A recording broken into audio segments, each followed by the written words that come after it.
Muy buenas noches, ¿cómo están? Bienvenidos a Tu Historia, a nuestra historia. El placer de poder compartir otra noche con ustedes aquí desde ABC TV.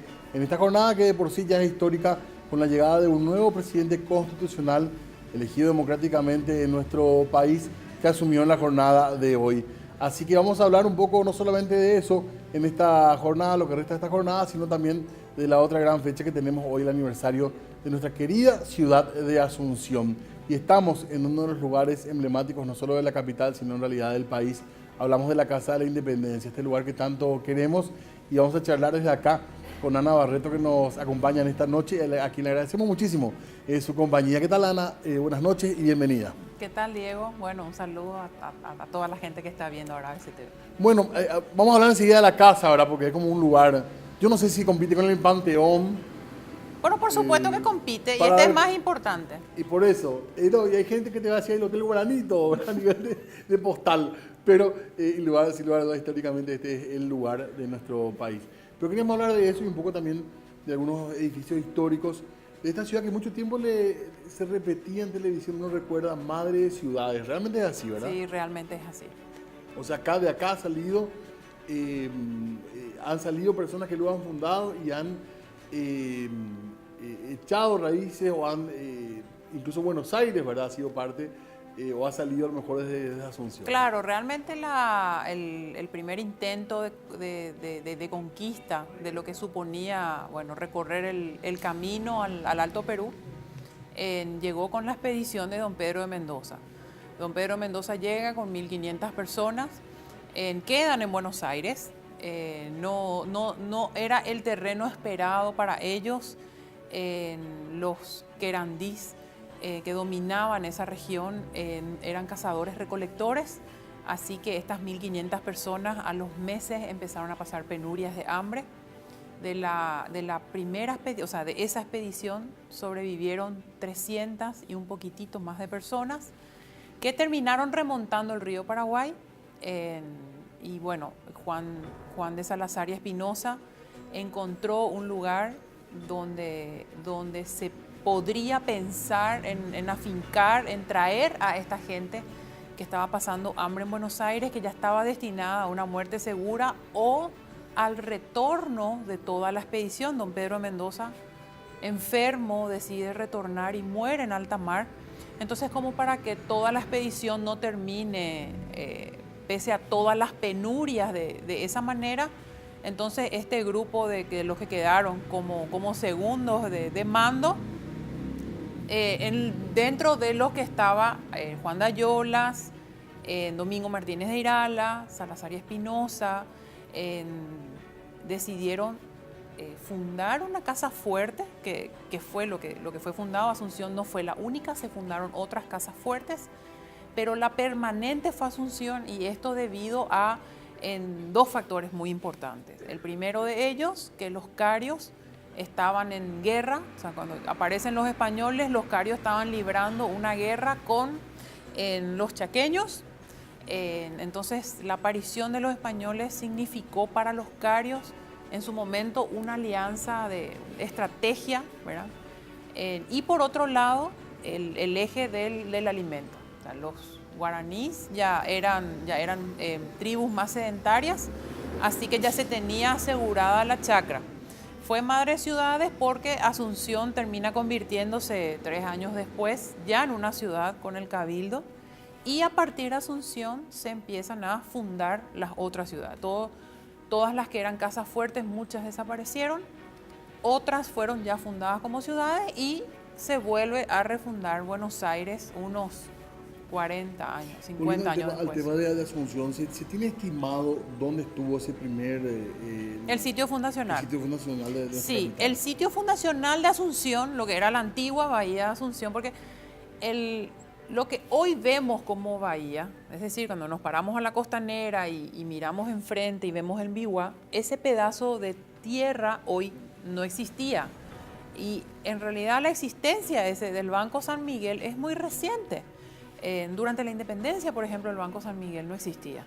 ¿Qué era la bahía entonces? La bahía era la desembocadura de dos arroyos, del arroyo Pozo Colorado, que pasa en el Hotel Guaraní y por debajo del Panteón, que es un arroyo importante, y el otro era el arroyo Los Patos, que casualmente pasaba aquí por detrás del callejón, y ambos hacían la boca de salida al Paraguay sobre Benjamín Constant y 15 de agosto, donde hoy está el Congreso.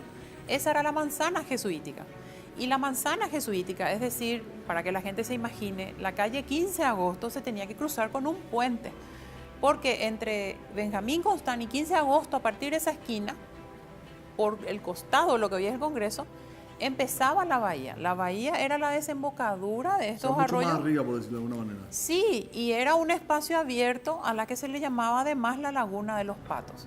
Juana María de Lara, por ejemplo, tenía la casa aquí enfrente sobre la hoy presidente Franco, y del otro lado de Benjamín Constant, el marido ya tenía el astillero. O sea, el río llegaba hasta la cuadra comprendida entre 15 de agosto, la siguiente es Oleari, Benjamín Constant y presidente Franco. Eso era la Laguna de los Patos. ¿Qué se hizo? Durante la época de don Carlos Antonio López, don Carlos mandó levantar un muro y mandó rellenarse con la Laguna de los Patos. La laguna fue rellenada con escombros. ¿Qué escombros? Los escombros que se originaron durante la época de la dictadura Francia. Francia fue el encargado de rectificar las calles. Hasta en la época de la independencia, Asunción no tenía calles, tenía unas cárcavas grandes que hacían también de desaguadero durante las lluvias. Las calles fueron trazadas durante la época de Francia. Entonces, como Francia traza las calles sobre una ciudad que ya existía y que tenía por lo menos 300 años, entonces muchas casas o partes de casas o corredores quedaban sobre las calles. Eso se tenía que demoler completamente. Entonces, hay viajeros que vieron Asunción en la década del 30, por ejemplo, durante la época de Francia, que dicen que Asunción parecía una ciudad bombardeada, una ciudad que pasó por una guerra. Y era un plan, digamos. Era el plan que además Francia no lo pudo llevar bien a término. Bueno, el Paraguay sufrió un aislamiento, si bien no completo económicamente, imposibilitó a que el Estado, durante la época de Francia, tenga los suficientes recursos financieros como para llevar adelante obras públicas. Entonces, asume Carlos Antonio López, y Carlos Antonio López es el que se encarga de darle una forma a Asunción como capital, y que además Carlos Antonio López puede hacerlo porque en su segundo periodo, ya empieza a existir los réditos sobre el control monopólico que se tenía de la hierba, del tabaco, de la soga, de los cueros, etcétera. Entonces, el Estado sí puede encaminar a obras de gobierno. ¿Ya se pensaba en plaza, en espacios públicos en aquel momento de Francia, Carlos Antonio López? Yo no creo que se haya pensado en espacios verdes como pensamos hoy, pero de que sí existían plazas, sí, la plaza que estaba porque además la plaza siempre es el centro de todo diseño urbanístico español, ¿verdad? Era un lugar de actividad política, actividad de todo. social. Y alrededor de las plazas, en casi todos los pueblos del interior, más todavía los que fueron en algún momento estuvieron bajo control de las misiones o franciscanos o jesuitas, vemos que está la plaza, la iglesia, el centro de poder, el lugar común del común, vamos a decir, es la plaza. ¿Y la Plaza Uruguaya está vinculada a la estación, por ejemplo, o no está vinculada a la estación del tren y la Plaza Uruguaya? La Plaza Uruguaya era hasta la época de Francia, fue convertida en un cuartel, pero era el convento de Santo Domingo, de San Francisco. Lo que hoy es la estación del ferrocarril y la Plaza Uruguaya, todo eso era un convento, el convento de los franciscanos, que Francia en el año 24 expulsa las órdenes religiosas del Paraguay y transforma todos los conventos en cuarteles. Entonces eso se convirtió en un cuartel, y después, durante el gobierno de Carlos Antonio López, ese lugar se expropia una parte, se transforma en estación del ferrocarril, y después de la guerra termina desapareciendo completamente el ex convento y queda convertido en plaza. ¿Y el nombre de Uruguaya muy posterior, ¿verdad? El nombre de Uruguaya es muy posterior. Yo creo que tiene que ver con la devolución de los trofeos hechos por Máximo Santos después, unos años después de la guerra, sí. Íbamos a hablar también, te queríamos preguntar por esto, porque siempre se dijo, y creo que de hecho hay 7 colinas en Asunción, creo que hay más en realidad de 7 colinas. Hay más, sí. Pero a la gente le gustó ese romanticismo que fue fundado como Roma sobre 7 colinas de Asunción. Sí, que está en la imaginación de la gente. Y da gusto porque se hace un recorrido y todo, y uno de los lugares emblemáticos fue el Mangrullo, ¿verdad? Que es lo que sería hoy el parque. Sí, fue un cementerio. Un cementerio. Un cementerio habilitado. Que es el Parque Carlos Antonio López hoy. Sí, que fue un cementerio que funcionó después de la guerra contra la Triple Alianza hasta aproximadamente los años 20 más o menos. Yo creo que Gastón Gadín, el famoso último ajusticiado el que cumplió una pena de muerte en el Paraguay, él fue enterrado todavía en el Mangrullo. Pero en realidad el cementerio más importante después de la gran peste de viruela durante la época de Carlos Antonio López fue la Recoleta. Es más, el Paraguay durante Francia estuvo cerrado. Cerrado es, bueno, el puerto, para que la gente tenga una idea, el puerto más importante comercialmente hablando que tenía el Paraguay estaba en Itapúa, y en Itapúa se comercializaba con brasileños del Mato Grosso, y el otro puerto estaba en Pilar. Y de Pilar se comercializaba con Corrientes. ¿Por qué?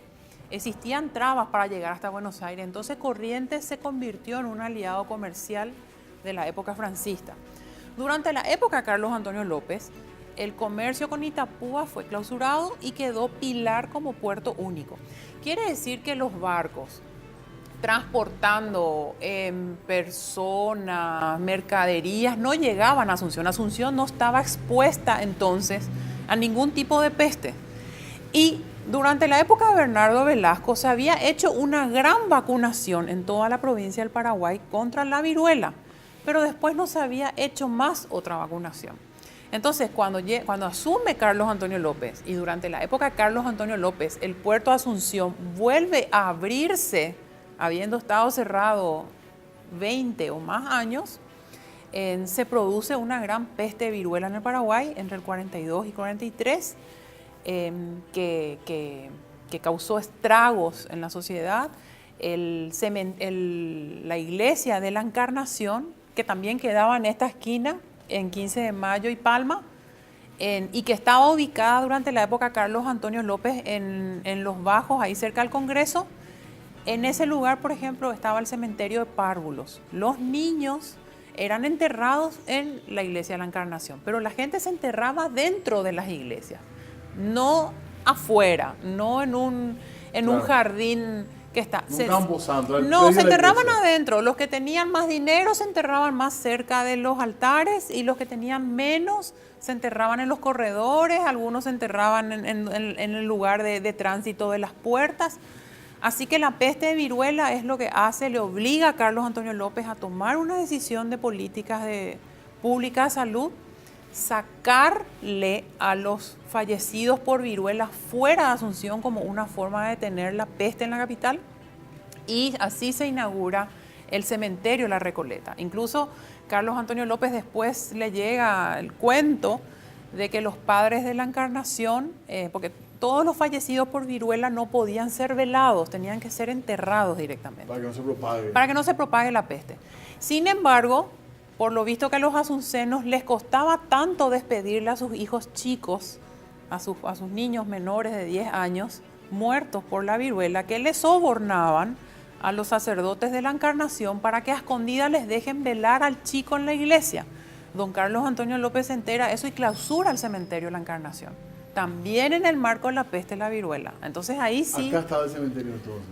Acá cerquita. Toda la gente se enterraba en las iglesias. En la iglesia de la catedral, por ejemplo, la gente se enterraba. Don Carlos mismo se enterró en la iglesia de la Santísima Trinidad.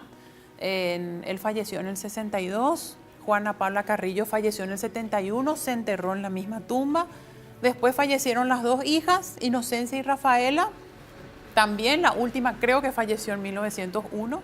Y cuando levantaron la lápida, encontraron que, bueno, el cuerpo de Carlos Antonio López ya no existía, sino que había quedado solamente los que parecían ser los gemelos y un anillo, algo así. Tenemos que hacer una breve pausa.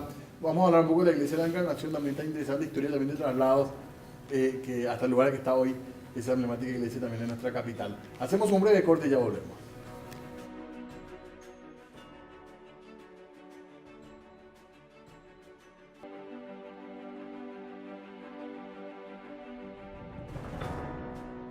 Bueno, muy bien, seguimos en tu historia, en nuestra historia. Hoy sí que realmente hablando de historia y aprendiendo un montón de cosas con Ana Barreto, le agradecemos muchísimo por todo esto. Estaba hablando de la Iglesia de la Encarnación. Estuvo en 3 lugares, o sea, 2 lugares antes del lugar que conocemos hoy.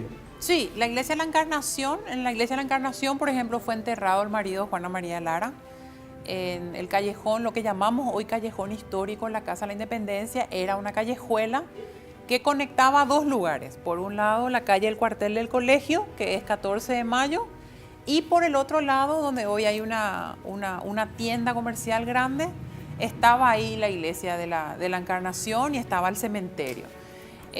Esa iglesia primitiva fue trasladada a el lugar que estaba donde hoy hay una plaza, pero que estuvo también el Estadio Comuneros.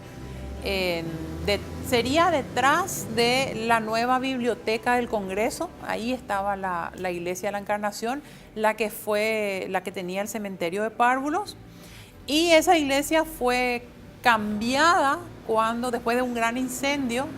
La iglesia se incendió en enero, creo, del 89. Fue a causa de una vela que quemó un pesebre y se terminó quemando la iglesia. Entonces ahí sí la iglesia vuelve a trasladarse a la loma del Bolocué, que es donde hoy está. Hablábamos antes del comienzo de los edificios emblemáticos, hoy de la Casa de la Independencia, pero también el Panteón, ¿verdad?, que está recién reinaugurado, que es un monumento, ¿verdad?, medio copiado, pero sí inspirado en Francia. Sí, bueno, son sitios históricos, o sea, son monumentos. A mí me gusta mucho hablar de que la Casa de la Independencia también es un monumento histórico, más que el acervo que guarda, ¿verdad? Pero son completamente diferentes. Esta es en una casa que rememora la época colonial, y el Panteón sí fue concebido en primera parte por Francisco Solano López, en un terreno adyacente a su casa. Era de la Virgen de la Asunción, porque la familia que se encargaba con este cargo tradicional durante la época colonial y hasta hoy, que es la mayordomía de imágenes, en una misma familia se encargó de esa Virgen desde que la Virgen fue comprada en Nápoles en 1743. De peinarle, de ponerle vestirle, recibir las donaciones. Incluso cuando Francia prohibió todas las procesiones religiosas, la imagen de la Asunción quedó en esa casa hasta que Francia autorizó, cuando Asunción cumplió 300 años, a que la imagen sea sacada. Que dé una vueltita.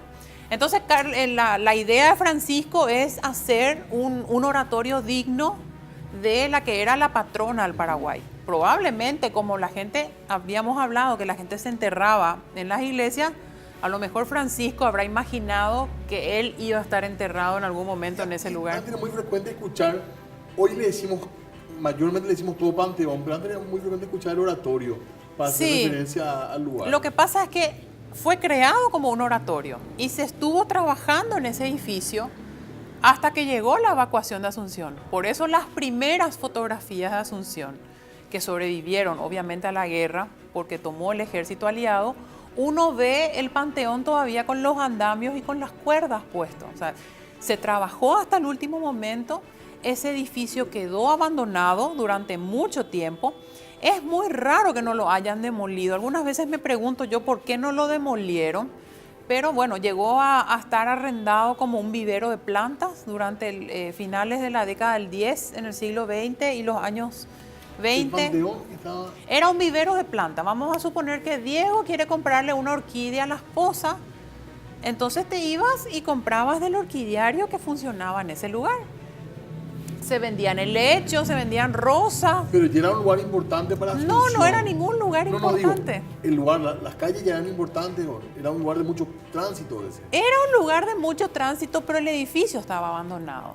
Entonces, había además una puja, ¿verdad?, entre los gobiernos liberales y los gobiernos anteriores, especialmente el caballerismo, del recuerdo o de lo que significaba Francisco Solano López. Entonces, hoy quizás hablar de lopistas y antilopistas pasan por otras aguas, pero en ese momento pasaba por política de Estado. Entonces, para los gobiernos liberales, toda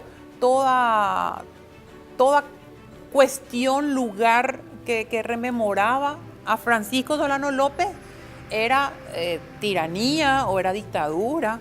Entonces, solamente así se explica que ese lugar haya estado arrendado. Te quería preguntar algo también, te iba a preguntar, tenemos una lista de imágenes de Asunción, a lo mejor ya van a acompañarnos para las imágenes, pero quiero preguntar por esto porque pasa en el Panteón, pasa acá también, que uno ve de repente menciones al último dictador, me refiero a Stroessner.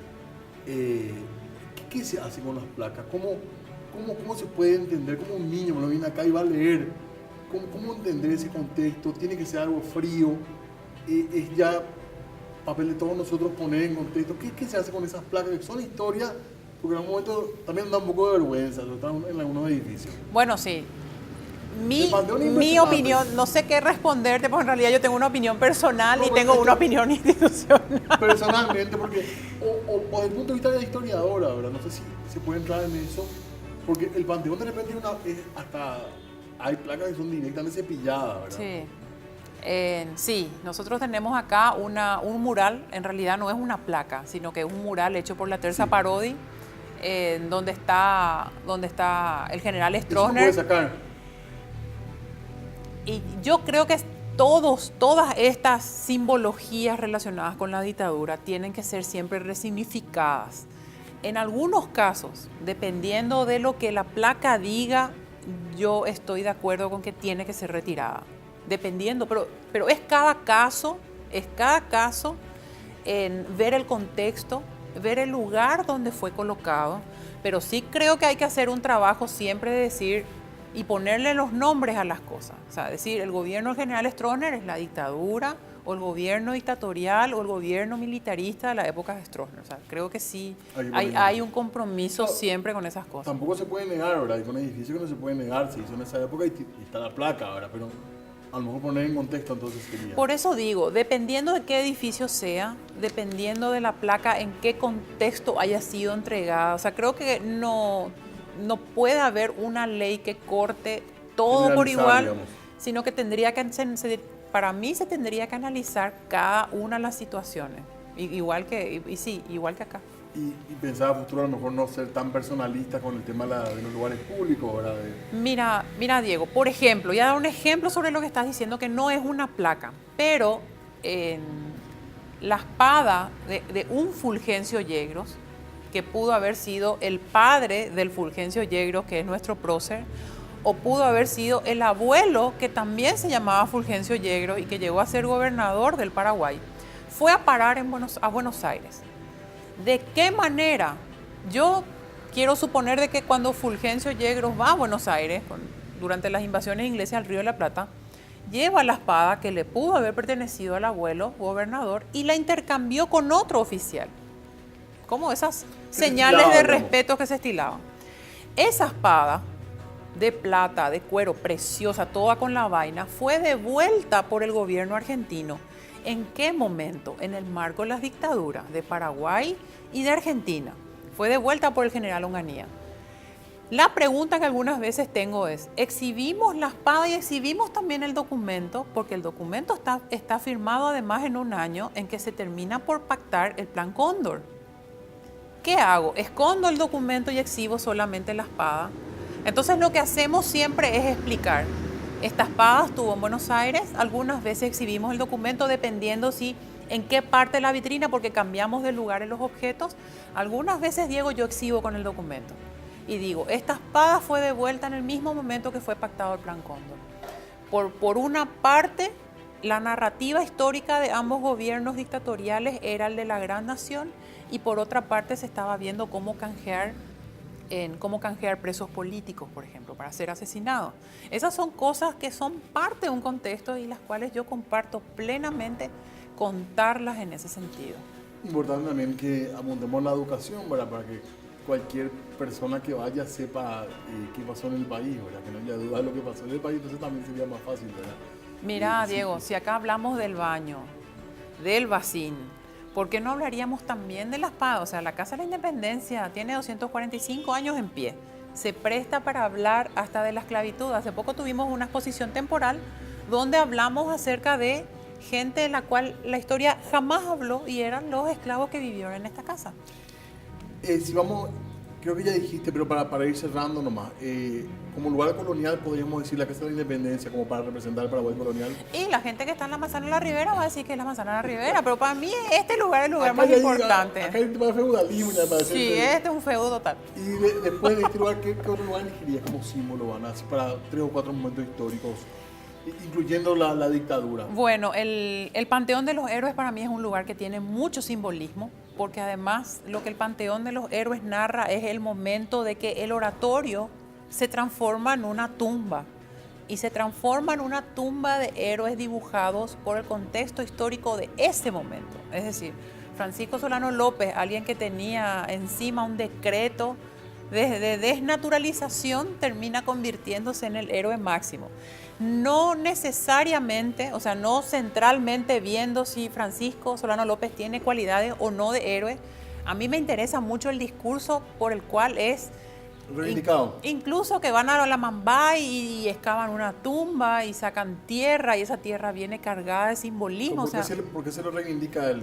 ¿Por qué la reivindicación? ¿Por qué ¿En se qué sucede? momento? ¿Por qué se sucede en el 36? Y después, ¿cuál es el desenlace de eso? Porque finalmente Francisco queda como la cabeza central del régimen de Alfredo Stroessner. Bernardino Caballero, sobreviviente de la guerra, y Francisco Solano López, quien había muerto finalmente en la batalla de marzo. Y si avanzamos en el tiempo, después del Panteón, ¿qué otro edificio elegirías para decir simbolizar una época? Está difícil. ¿Palacio eso. de López? Aunque no es de López, va a El ser Palacio de una- López, yo creo que el Panteón tiene más simbolismo Más. que el Palacio de López. Probablemente el otro edificio que elegiría sería una de las iglesias. Así que sería la iglesia de la Catedral, que es la que más se ajusta a las iglesias anteriores, porque bueno, hay que recordar que los primeros congresos de la República se hicieron en iglesias. Se hicieron en la iglesia de la Merced, que está ubicada, bueno, después fue el Mercado Guazú, pero está entre la hoy Plaza de la Democracia y el Hotel Guaraní. Ahí se hicieron los primeros congresos del 11. Ese era el centro, digamos, el mercado, ¿verdad? ¿O no? ¿Cuál era el centro? Bueno, depende de la época también, ¿verdad? Depende de la época. Durante la época de López, sí, ese era el centro. Pero durante la época de la colonia, el centro era acá. Acá. Y a nivel de dictadura, ¿cómo decir? Un edificio que, no sé, creo que el de los Caídos se llama en España, ahora el símbolo franquista. Sería... Pero no, sin carga negativa o positiva. Un edificio que esto representa el estronismo, podría representar el estronismo como edificio. O es para tareas. Esa es para una tarea, Claro, pero es es una historia. bastante interesante esa pregunta. Ahora estoy pensando qué Hubo lugar mucha puede opulencia ser. después de Itaipú. Antes no, ¿verdad? Pero No. eso no se tradujo, Diego, a los edificios. ¿Qué edificio construido por Stroessner tenga Esa, opulencia? no hay. Porque así. además la estética astronista es muy pobre. No, la estética astronista no está acompañada de una fuerza artística necesariamente. O sea, también hay una pobreza de arte durante la época de Stroessner.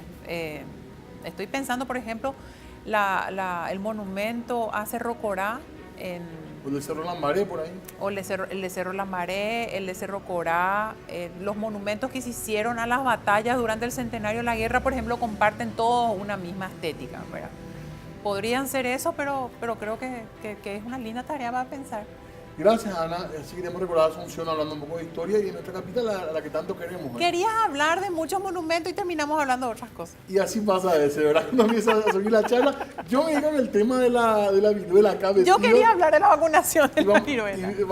para otra ocasión vamos a volver acá, porque aparte da mucho gusto venir viendo lo linda que está la Casa de la Independencia y la verdad que siempre es un lugar al que da gusto venir. Hasta un gato conocimos hoy. Así que Gracias. bienvenido. Sí, a Micho. Micho. Sí, Ya sabemos la historia de Micho. funcionario de la Casa de la Independencia. No vamos a contar la historia más cruel porque los niños se van a asustar, pero Micho tiene una función también acá de control de plagas, vamos a De decir. control y atención de visitantes. Bueno, gracias Ana, muy amable de tu Gracias parte. a ustedes. Cerramos esta parte del programa, ya volvemos enseguida.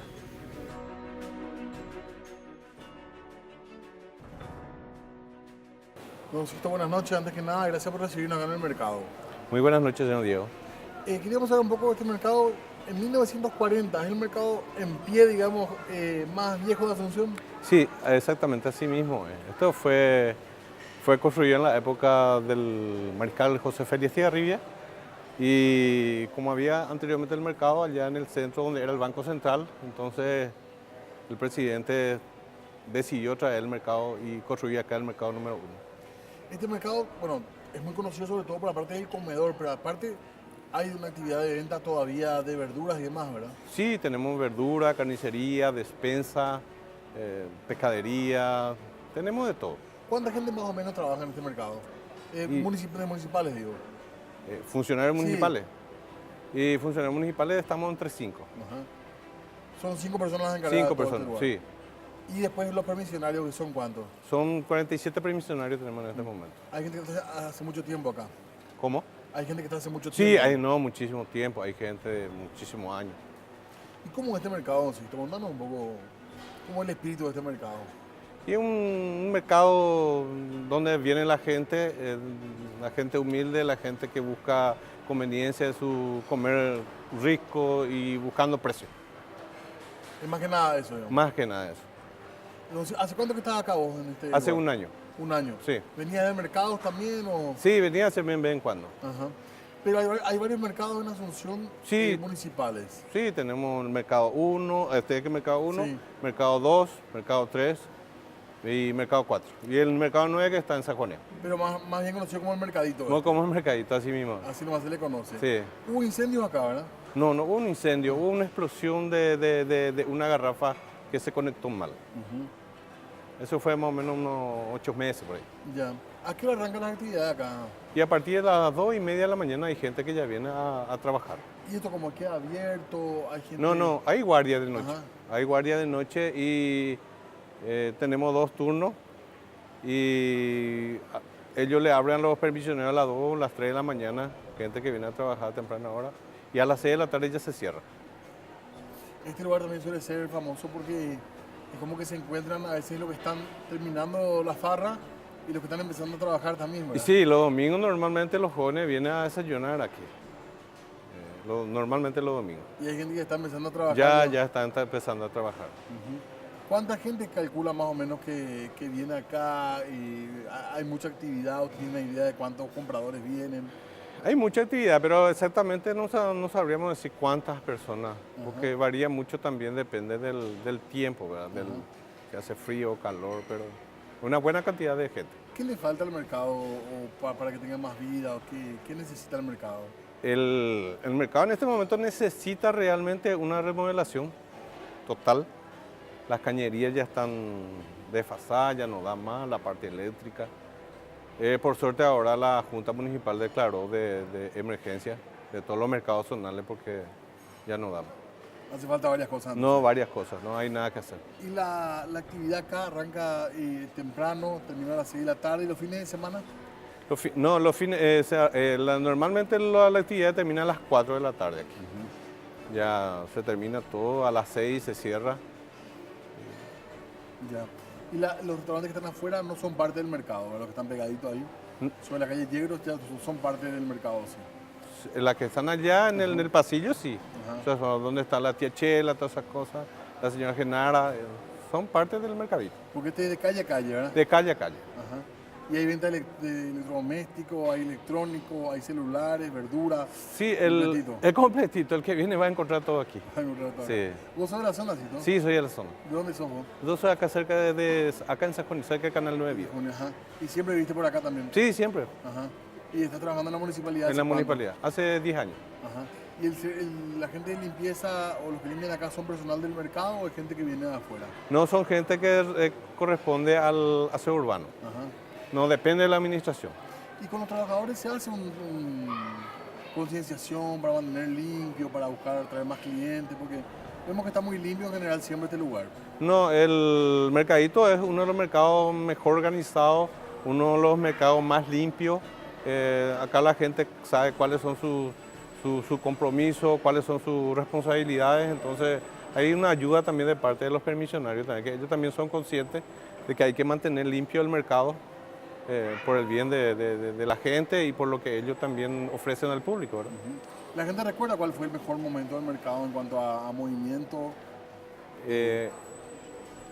No, en ese sentido usted me dice De más movimiento de gente, de más... No, la verdad que no. Ajá. Más que nada acá entonces el desayuno, el almuerzo. El almuerzo, sí, de las 6 de la mañana a las 5 de la mañana usted viene y ya va a encontrar ya desayunado, todo preparado ya aquí. ¿Y los aniversarios siempre coinciden con la fiesta Coincide de Asunción? coincide con la Fundación de Asunción, entonces la mayoría, la ciudadanía se centra por la Fundación de Asunción y no se festeja realmente aquí. Y también es feriado y esta gente que todos los días se levanta a las 2, las 3 de la mañana también un respiro también para que pueda descansar. ¿Y acá también hay algún tipo de virgen, de alguna patrona, un santo, santa? Sí, hace poco festejamos el corazón de Jesús, festejamos su aniversario y hubo un festejo, una misa donde participaron algunos permisionarios. Bueno, gracias, Doncito, muy amable. No.